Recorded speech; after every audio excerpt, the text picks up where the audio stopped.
El tema hoy en Identidad Privada es la educación sexual y nosotros vamos a hacer nuestro propio aporte desde el equipo de producción con nuestra columnista, que ustedes la reconocen. Así es, hoy está con nosotros Silvana Spinelli. ¿Cómo está, Silvana? Vamos a seguir hablando, vamos a profundizar sobre educación sexual. Para arrancar, ¿en qué se basa la educación sexual integral? Bueno, antes que nada, ¿cómo están? La educación sexual integral, como bien lo decía Sonia Papera, que es la referente del programa provincial, abarca muchos temas. Abarca por ley, a través de la 26.150, indica que debe abarcar tanto los aspectos psicológicos, biológicos, afectivos, sociales y éticos.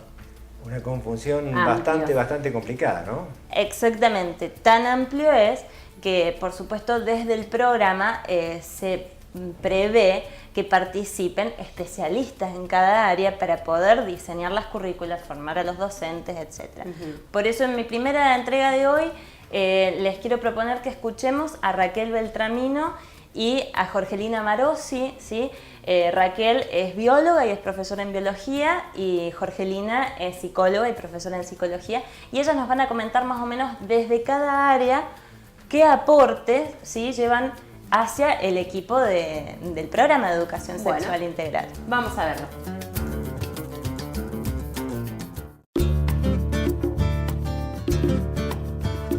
Hay diferentes maneras de abordar a la educación sexual. Hasta aquí, la que más se ha utilizado en las aulas, ya sea de manera consciente o de manera inconsciente a través de lo que llamamos el currículum oculto, es decir, dar en el aula un contenido que ni siquiera somos conscientes que lo estamos dando y que no está planificado, es la corriente biologicista de la educación sexual, es decir, hablar de lo que es el aparato reproductor femenino, el aparato reproductor masculino y cómo se produce el embarazo y la concepción. También otra de las corrientes muy utilizadas en las aulas en Argentina y puntualmente en Córdoba tiene que ver, a partir de la aparición de la pandemia del SIDA, con la corriente preventista o sanitaria, que precisamente es aquella que apunta sus objetivos a prevenir las infecciones de transmisión sexual y además los embarazos no programados. Estas concepciones en realidad son muy acotadas y son reduccionistas porque no contemplan los aspectos que la ley 26.150 sí contempla. La palabra integral abarca lo biológico, lo social, lo psicológico, lo emocional. Tiene que ver con el ser en el mundo, el ir haciéndonos en este mundo, desde una perspectiva saludable, responsable, ciudadana, en pos de uno mismo y en pos del entorno. Bueno, el trabajo es siempre integrado y el equipo está integrado por profesionales de distintas, que provienen de distintas áreas del conocimiento. Yo soy bióloga, ella es psicóloga, tenemos una trabajadora social, un licenciado en letras, en comunicación social, tenemos una bioquímica también. Entonces, desde las distintas áreas del conocimiento nos vamos integrando y todas las actividades que hacemos las hacemos en conjunto. Mi aporte más importante al equipo no viene tanto por mi profesión de bióloga, sino más bien por mi recorrido en el sistema educativo, porque yo pertenezco a la educación de adultos. Justamente la educación de adultos es un tema que no estaba muy abordado muy profundamente. Y bueno, la psicología, digamos, si uno piensa que la sexualidad tiene que ver con la comunicación con el otro, con los vínculos que uno establece con el otro, con la otra, bueno, la psicología por ahí viene también a aportar ahí, digamos, cómo pensar que ese vínculo sea saludable, sea sano, no esté teñido de violencia, de coerción. Como el concepto de sexualidad es amplio y es integral, merece la visión de distintas disciplinas que aporten a esto, digamos. O sea, por lo tanto, si vamos a hacer educación sexual integral, tiene que haber distintas miradas, precisamente por eso, porque la sexualidad es integral. Bueno, de hecho, como lo planteamos hace algunos momentos en el primer bloque con Sonia, es una cuestión bastante compleja, ¿no? Por todas estas áreas que vos estabas explicando y también por las explicaciones que nos están dando los especialistas. Claro, es importante saber cómo llevamos al aula todo este contenido tan amplio. Desde luego, ¿no? Bien, la ley prevé unos lineamientos curriculares que bajan desde Nación y que en cada provincia se tratan de adecuar, ¿sí?, a las realidades de cada provincia. Es por ello que nosotros hemos hablado con una profesora de educación sexual a nivel secundario, que es Fabiana Gómez Córdoba, y con una profesora a nivel primario, que es Noemí Martín, que además es licenciada en psicología. Ellas nos van a comentar más o menos cómo se lleva esto al aula. ¿Por qué? Porque la ley habla de la transversalidad, que un poco les comentaba Sonia, y de los espacios curriculares específicos. Como la educación sexual integral en esta ley se entiende como un proceso que se debe llevar a cabo a través de toda la escolarización obligatoria de los estudiantes, prevé que sea transversal, especialmente en nivel inicial y en nivel primario, ¿sí?, para que los chicos desde diferentes áreas, participación y ciudadanía, biología, vayan incorporando los contenidos. Un poco de esto nos comentaban las profesoras. Nos vemos.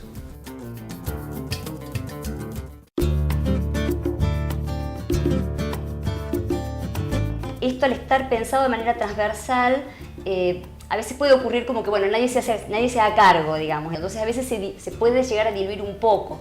A veces esto en algunas escuelas también lo resuelven, y que eso es muy interesante, formando como cierto equipo, ¿sí?, que digamos, sin perder la transversalidad en cada uno de los espacios. A veces hay un equipo que como el que motoriza, el que lleva adelante, 3 o 4 personas más encargadas de la educación sexual, que no quiere decir que sean las únicas que realizan acciones de educación sexual, pero sí coordinan por ahí el trabajo que se haga en distintos espacios, en distintas materias. Al principio del proyecto se trabajó con un médico clínico y en equipo conmigo como psicóloga. El material que utilizamos es el material que nos venía dado desde la Nación en los cuadernillos. Eso después se amplió. A principios de este año nos juntamos con todo el cuerpo docente, especificando cada grado y cada ciclo. Los contenidos los sacamos directamente del lineamiento curricular de la provincia. Entonces, con las docentes establecimos qué contenidos en cada disciplina específica, desde la lengua, las ciencias sociales, las ciencias naturales, ciudadanía y participación. También está especificado en educación física. Cada cual eligió, en función de la demanda que observaba o de las necesidades que demandaban los grupos específicos, los contenidos que se iban a trabajar de manera semanal con la maestra de grado, y de manera puntual, a modo de cierre, a modo de taller conmigo una vez al mes. No.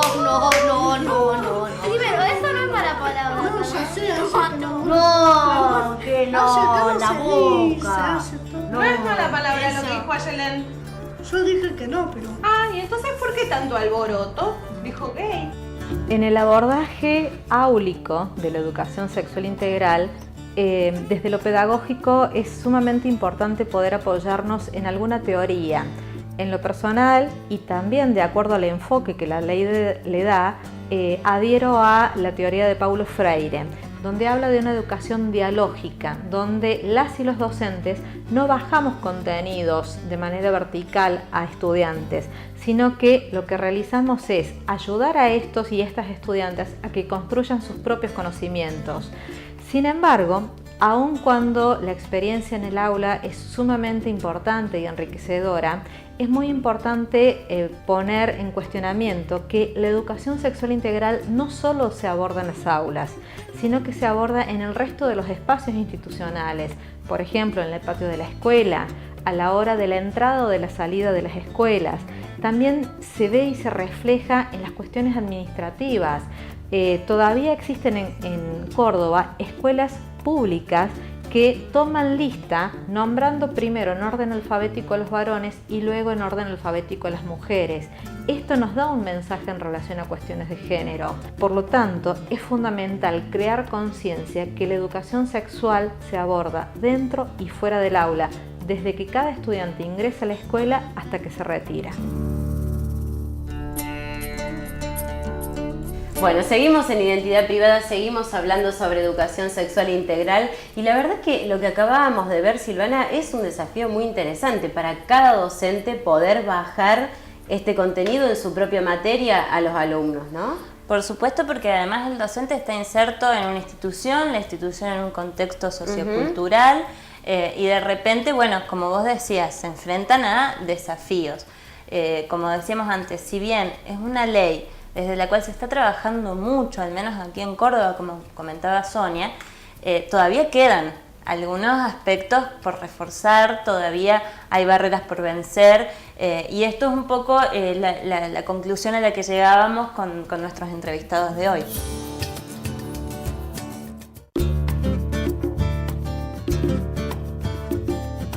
Lo que queda hacia adelante es un poco seguir con esto, apoyar a las escuelas, acompañarlas en cualquier proyecto que tengan sobre educación sexual. Sabemos que esto es un proceso, no es algo que de un día para el otro se va a lograr.